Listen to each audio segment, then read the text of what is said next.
بخاری صاحب، بارشوں کے باعث جتنی تباہ کاری ہو رہی ہے، کیا ایسے اقدامات کیے جاتے کہ اس ساری صورتحال کو اوائڈ کیا جا سکتا تھا؟ دیکھیے دو چیزیں ہیں میرے خیال سے، ایک کمپیریزن ڈرا کرتے ہیں ہم.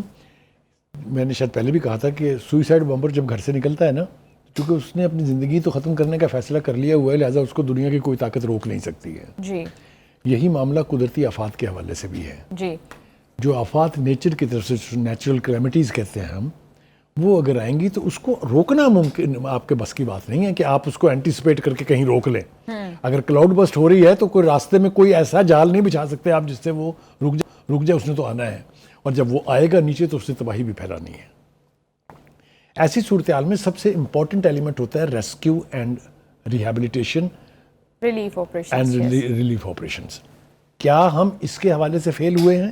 تو اس کی بڑی لمبی چوڑی تفصیل آج خود بھی 3 لوگوں نے بتائی. اس میں انٹیریئر منسٹر تھے، اس میں پی ڈی ایم اے کے چیئرمین تھے، اور اس میں لیفٹیننٹ جنرل احمد شریف صاحب تھے جو ڈی جی آئی پی آر ہیں.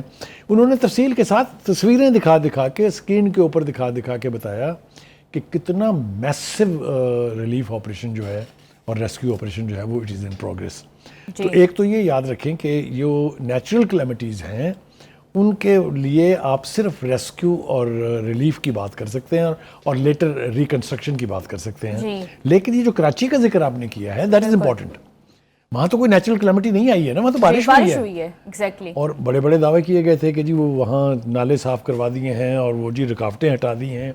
لیکن جو منظرنامہ کراچی کا ہم نے دیکھا، مجھے تو یقین نہیں آ رہا کہ اٹس کراچی. جی. اور بارش کیا ہوئی ہے 137 ملی میٹر. نارمل حالات میں تو کچھ بھی نہیں ہے. مطلب ہے آپ کو یاد ہوگا کہ یہاں پر ایک دن 300 پتہ نہیں کچھ ملی میٹر بارش ہوئی تھی 24 گھنٹے میں یا 36 گھنٹے میں، لیکن مینیج ہوا وہ. کراچی کی صورتحال، اور خاص طور سے جب میئر جو ہیں وہاب صاحب، وہ جب دعوے کر رہے ہوتے ہیں پریس کانفرنسز میں، تو ہم یقین کر لیتے ہیں کہ چونکہ انہوں نے ایکٹیویٹی تو بہت کی ہے، اس میں کوئی شبہ نہیں ہے. لیکن یہ بارش جو ہے 3 ہی تو ایشو تھے وہاں کے: پانی، ڈرنکیبل واٹر، کچرا اینڈ دس فلڈنگ. یہ جو بارش کے بعد جو صورتحال ہوتی ہے، تو میرے خیال سے بہت توجہ دینے کی ضرورت ہے. فل فور وقت ضائع کیے بغیر، کیونکہ صرف دعووں سے بات نہیں ہوگی. یہ کراچی کا فیس نہیں ہے جو ہم دیکھ رہے ہیں. بالکل بخاری صاحب، لیکن ہمیشہ نیچرل کلیمٹی کو بلیم کر دینا، آئی ایگری کہ یہ ایک ایشو، میجر ایشو یہ تھا، لیکن کہیں نہ کہیں ہماری مینجمنٹ کا بھی فیلئر ہے. کیا ایسے اقدامات ہم کر سکتے ہیں ان فیوچر میں اس طرح کی جو کلیمٹیز ہیں ان سے بچا جا سکے؟ میں آپ کو اس کی ایک بڑی مثال دیتا ہوں. دیکھیے واٹر فلو جو ہے نا، پانی کا جو راستہ ہے، اس کو جب آپ بلاک کریں گے یہ ڈیوسٹیٹ کر دے گا آپ کو. جی. یہ بتائیے کہ کے پی کے کی حکومت سے کوئی یہ پوچھے کہ ناردرن ایریاز میں اور جو کے پی کے دیگر علاقے ہیں ان میں ریور بیڈ کے اوپر آپ کو بلڈنگیں بنانے کی اجازت کس نے دی تھی؟ آپ نے وہاں ہوٹل قائم کیوں کیے؟ اس کا نتیجہ یہ نکلا کہ وہ ہوٹلوں نے پانی روکا تو بازار کے بازار بہ گئے. بالکل.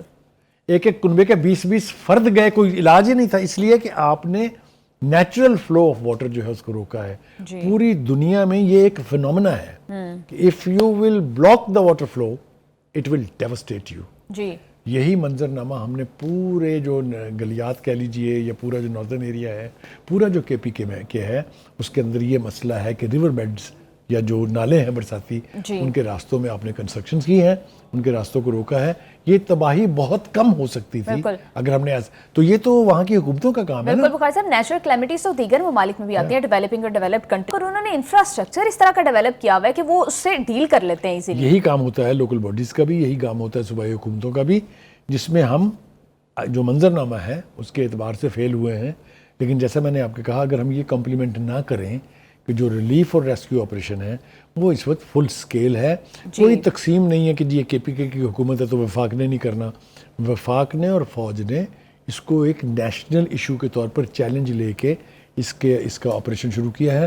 ہم دعا کرتے ہیں کہ ایک تو مزید تباہی سے بچا جا سکے، اور جو لوگ اس سے متاثر ہوئے ہیں ان کو کمپنسیٹ بھی کیا جائے، ان کو ریہیبلیٹیٹ بھی کیا جائے. جی بخاری صاحب بالکل ٹھیک کہہ رہے ہیں. Thank you so much for your analysis. Programme کا ٹائم ہو گیا ہے ختم. ہمیں دیجیے اجازت، آپ سے ملاقات ہوگی انشاءاللہ کل. اللہ حافظ.